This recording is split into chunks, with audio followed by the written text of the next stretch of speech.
You're listening to an Airwave Media Podcast. When everyone is on the same page, getting things done at work is easy. No matter what you do or what industry you're in, how you communicate is key. Everything you type is equally important to collaboration, and Grammarly can help. Think of it as your AI writing partner, empowering you to communicate effectively and efficiently so you can make a bigger impact in the workplace. 96% of Grammarly users say it helps them craft more impactful writing. And as the gold standard of responsible AI, Grammarly is your secure AI writing partner that allows your team to make their point and move faster. By understanding your writing and context, Grammarly provides relevant, personalized suggestions. And with tone suggestions, you can navigate even the most difficult work conversations. You can also save time, from spending hours editing drafts to just seconds with one click. Sign up and download Grammarly for free at Grammarly.com/podcast. That's GRAMMARLY.com/podcast. Easier said, done. It's a long way to Tipperary. It's a long way to go. It's a long way to Tipperary, to the sweetest girl I know. Hello everyone, and welcome to History of the Great War, episode 58. This week, my thanks goes out to Keith from Colorado Springs for his donation. Since I am in full-blown 1916 research mode, I can tell you that part of your donation went to a copy of the Romanian Battlefront in World War I, which will be used extensively in several episodes in the coming months. This episode, and the next episode as well, we are going to cover the topic of submarines. Submarines, or U-boats as the Germans referred to them, played a large role during the First World War, a role that is often overshadowed by the more popular and more well-known effects that the German U-boats would have a generation later in the Battle of the Atlantic. We have already spent some time discussing the impact of U-boats, way back in episode 35 when we discussed the sinking of the passenger liner Lusitania that resulted in such uproar from the United States of America. This episode, we will look at the technical and strategic innovations in both submarines and submarine countermeasures before the start of the war and during its first year. We will also look at how Germany planned on using their fleet of subs and how they actually ended up using them, which were two very different things. Next episode, we will focus strictly on the evolution of submarine warfare at sea, as it morphed from targeting strictly military vessels to targeting civilian vessels in accordance with international rules, and then finally the big changeover to unrestricted warfare, and all of that happened in the first 5 months of the war. In his book U-Boat War 1914 to 1918, which was used extensively throughout both of these episodes, Edwin Gray would have this to say about the effect of the German submarines during the war. Quote, "The U-boat brought Imperial Germany to the threshold of victory. It was a murderous campaign that destroyed 11 million tons of Allied merchant shipping. It was a conflict that cost the lives of 515 officers and 4,894 men of the U-boat service. It was, for both sides, the killing time." End quote. I believe that Gray is exaggerating the overall effects of the U-boat campaign in terms of overall influence. I don't think it almost brought Germany to the threshold of victory. But even if its effects of the U-boats in strictly military and economic terms is often greatly inflated, the psychological effects of the campaign cannot be overstated. Before we get into the war proper, I'm going to spend just a bit of time looking at what submarines looked like in the years leading up to the war. The submarine was not really new in 1914. It had been around for a long time. But this would be the first time that they see widespread use in a large conflict. Much of the history of submarine warfare is dedicated to talking about U-boats, but the British were heavily invested in them as well. In 1910, there were over 50 submarines in the Royal Navy, compared to just 8 U-boats. This numerical advantage would continue, even if the British submarines would not make the lasting impact of their German counterparts. The Admiralty believed that the submarines were strictly defensive weapons, and that would be their primary posture throughout the war. This was the German opinion before the war as well, but they would quickly adapt to their circumstances. The first German U-boat model was the U-1, which was constructed in 1906. It was not that much different than the models that the British were creating for the Royal Navy. They were pretty much the same size and pretty much the same in terms of capabilities. The one big difference between the two was the fuel. The Germans used kerosene, and the British used petrol. The kerosene had some drawbacks, but it was chosen by the Germans because it was more stable and safer. Both of the submarines were outfitted with electric motors and batteries that could generate up to 400 horsepower. Thinking about ships of the era utilizing electricity in this way seems weird to me. I know it's a bit silly. I've talked about electricity many times over the last year, but it still seems that batteries, in my mind, were not in existence in 1914. This is a problem with my mind, especially when you consider the fact that rechargeable batteries were created way back in the 1850s. These batteries, just like the batteries of 1914, and even in today in our vehicles, used a lead-acid concoction to store the electrical power, and they could be recharged over and over again, with only very minimal loss of capacity. In the early days of U-boats, after 1906, new submarines were constantly achieving new feats of endurance. In 1908, the U-1 completed the 600-mile trip from Heligoland to Kiel, Germany through the Denmark Strait, and in 1910, the U-3 and the U-4 proved their seaworthiness when they maintained a speed of 12 knots on the surface while in the teeth of a storm at sea. The U-3 and the U-4 were also unique because they were the first U-boats to mount retractable guns on the hull. These guns were to be used during commerce raiding, since it was seen as wasteful to use torpedoes. A milestone moment occurred in 1912, when during the yearly naval maneuvers, a small number of U-boats outscored a surface fleet of destroyers. The next year, just one U-boat was able to sink 3 battleships during the exercises, a feat that no other vessel of the German Navy could have achieved. 1913 was important for another reason as well, because it saw the introduction of diesel engines into the U-boats. Diesel engines would be the only engine used during World War II era submarines, and they are still used to this day for smaller submarines around the world. With the diesel engines, the U-boats were able to complete voyages of up to 5,000 miles, while also maintaining speeds of around 10 knots. This meant that they would be able to travel into the North Sea, stay on patrol for some time, and then come back without ever having to refuel. While there would be drastic improvements over the years, by the time the war started, the submarines in use would not have looked greatly out of place 30 years later during the Second World War. All of the big pieces were in place. Diesel engines, rechargeable batteries, torpedoes, deck guns, wireless radios, hydrophones, all of these were already here. While the U-boats had all of the pieces of later years, what they did not have was the strategy. This is something that would have to be developed on the fly once the war had started. Before the war, many traditionalists in the German Navy had a low opinion of the new U-boats, and this included the Kaiser. He would not even inspect the U-boat fleet before June 1914, and such an inspection was a critical sign of acceptance as part of the German Navy.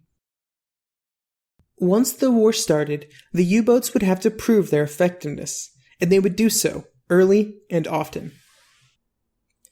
In the month before the war started, and especially those last few days when war was all but guaranteed, there was a lot of work to get the U-boats ready to go to war.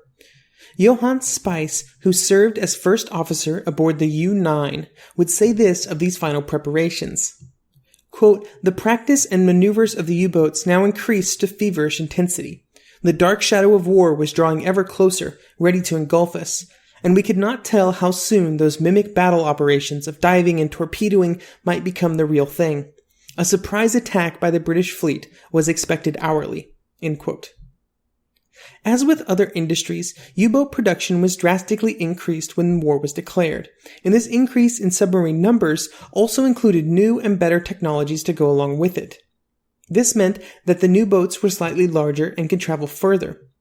Once the German army advanced into Belgium and France, they began utilizing ports to base U-boats from, foreshadowing the use of many French ports during the Second World War. These bases were useful for smaller series of submarines, boats that were specifically designed for coastal work, like, say, around the British coastline.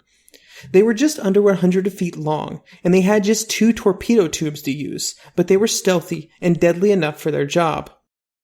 Another new type was created that was designated UC. This type was created to lay mines. It carried 12 mines in 6 tubes that could quickly set up a minefield anywhere around the southern British Isles.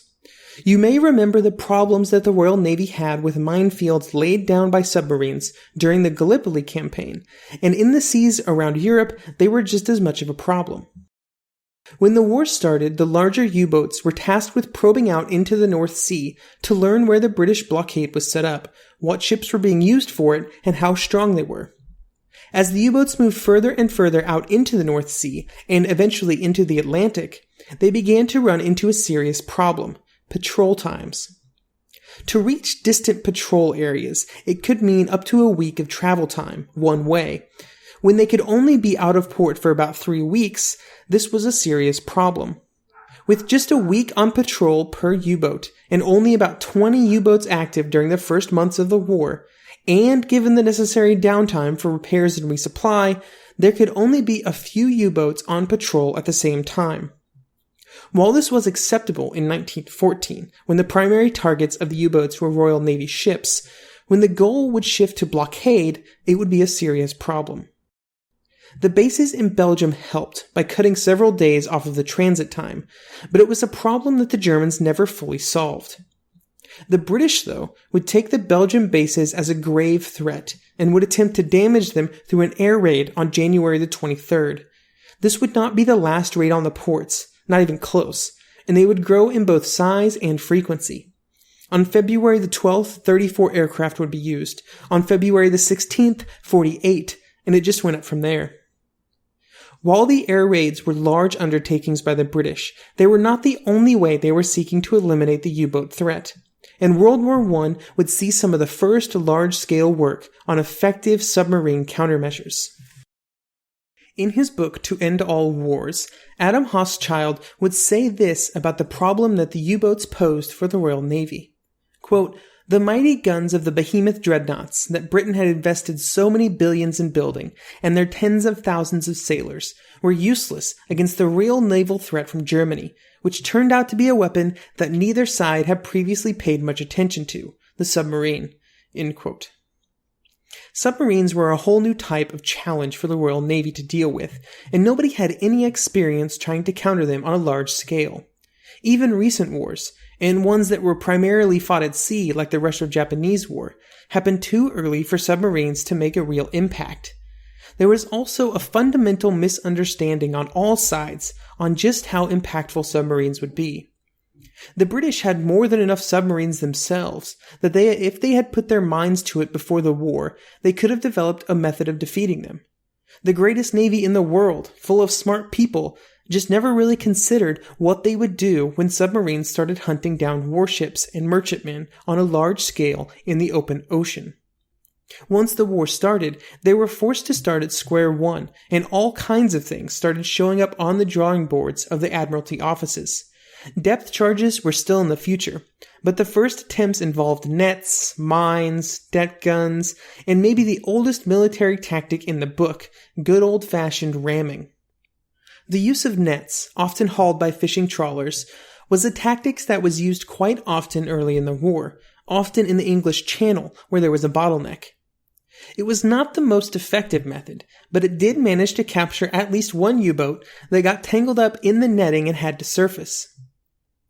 None of the methods mentioned above were very successful, and so the British soon resorted to what I'm going to refer to as ungentlemanly tactics. It all started when the U-boats started going after the British fishing fleet in the North Sea.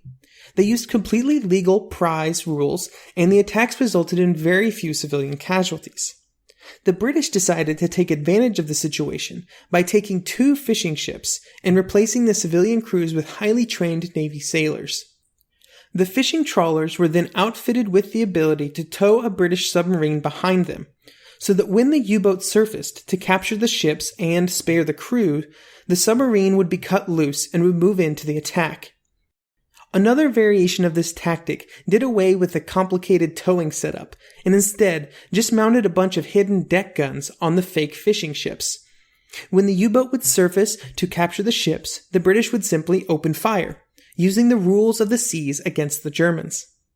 This tactic would not be restricted just to fishing ships either, and would also be used by larger merchant ships. The merchant ships added another layer of trickery as well. Not only were their guns concealed on the ships, not only were there Royal Navy sailors on board, but the ships would also fly the flag of neutral countries. The Germans were forbidden from sinking neutral ships without first searching them for military cargo, so they would surface to search the ship and quickly come under fire from said ship. The ship would first raise the British flag to replace the neutral one that it had been showing, and this was for diplomatic reasons. It was very important that ships never actually fire shots while a neutral flag was still showing. Now, even with all of this trickery, the U-boats were still a problem, especially when they started shooting torpedoes at ships without first surfacing to warn them. Because of this, the best weapon against U-boats was not even a weapon at all, but instead it came from the men of Room 40. The U-boats had wireless transmitters and used it to report kills, give status reports, get orders, and to announce when they were coming back to port. With the intercepts that Room 40 was able to decrypt, the U-boats could often be identified to reasonably small areas of ocean, and it also meant that the British could read their orders to know exactly where they were going. This advanced knowledge helped the British route shipping around these known patrol areas. There would be better countermeasures later in the war, but they wouldn't really arrive until 1917. So for the first few years, often the best defense was the oldest defense of all, simply running away.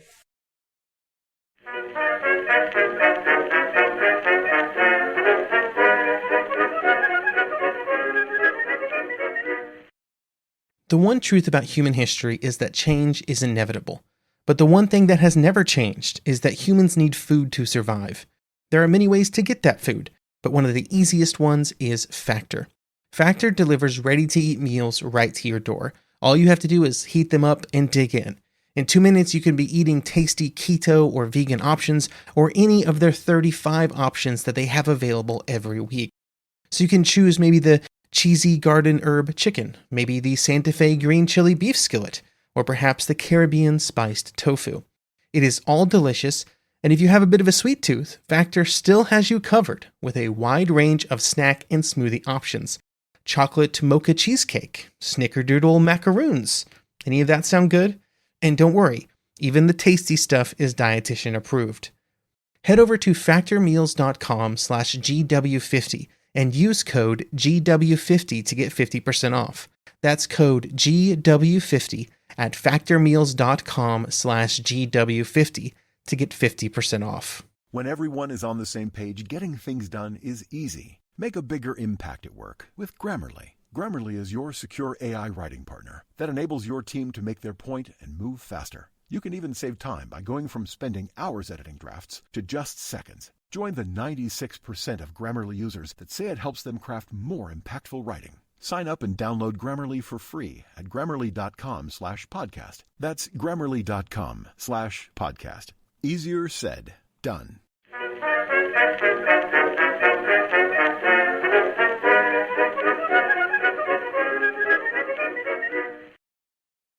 As I mentioned earlier, the first task of the U-boats when the war started was to scout out the British fleet in the North Sea. This task began at dawn on August the 6th, when 10 U-boats left port to begin their first hunting trip of the war. Unfortunately for the Germans, this particular trip would not be very successful, with 8 boats turning around and coming home after reaching the Orkney Islands, having not found anything in their 2-day voyage. One of the other U-boats hit a mine and sank instantly without any survivors. The last U-boat, U-15, actually managed to find some British warships. This was almost certainly the first time any of the German sailors had participated in a real torpedo attack, and it was at least somewhat understandable that they missed their first shots. The men of the U-15 were lucky on that day, though, because when reports came in from the other ships about a possible torpedo attack in the water, the British flag officer dismissed them. The reason for this dismissal was that the flag officer found it to be completely unbelievable that submarines would be acting so far from their bases. The British ships were about 400 miles from the nearest German port, which makes this belief by the flag officer quite weird. The British knew that the U-boats could travel thousands of miles. The British themselves had submarines that could travel thousands of miles as well, so 400 miles isn't really that much of a hop. Because of this dismissal, the U-15 just kept following the British ships for the rest of August the 9th, and through the night and into the next morning. Unfortunately for the U-15, they would not be quite as lucky on August the 10th. The light cruiser Birmingham spotted them early in the morning while the submarine was near the surface, and the captain of the Birmingham quickly moved into ramming position. When the cruiser hit the U-15, it hit at an angle and glanced off without causing any noticeable damage. After the ramming attempt, the U-15 stayed on the surface instead of submerging. Nobody seems to really be sure why this happened. It's possible that there was damage caused in the first ramming attempt that prevented the diving maneuver from being completed. Regardless of the reason why, the cruiser turned again and rammed again, this time hitting the submarine squarely amidship and slicing it in half, quickly sending all of the men aboard down to the bottom of the sea. When the captain of the Birmingham reported the sinking to the main fleet, they did not believe the report. The belief was, once again, that the submarines wouldn't be 450 miles from the nearest German port, where the Birmingham was reporting them. It was probably quite the sad day on board the Birmingham when they weren't given official credit for the kill. With the sinking of the U-15, the first U-boat sortie of the war came to an end. After this first attempt, the Germans would switch tactics, and instead of sending out a bunch of subs at once against a target that they might not be able to find, they just sent them out in ones or twos. This would be the most profitable way to use their submarine strength, as the Germans would soon find out. Besides the simple fact that the U-boats could search more open ocean when they were in smaller groups, it also made it seem to the British that the U-boats were everywhere. Everybody started seeing periscopes everywhere along the British coastline.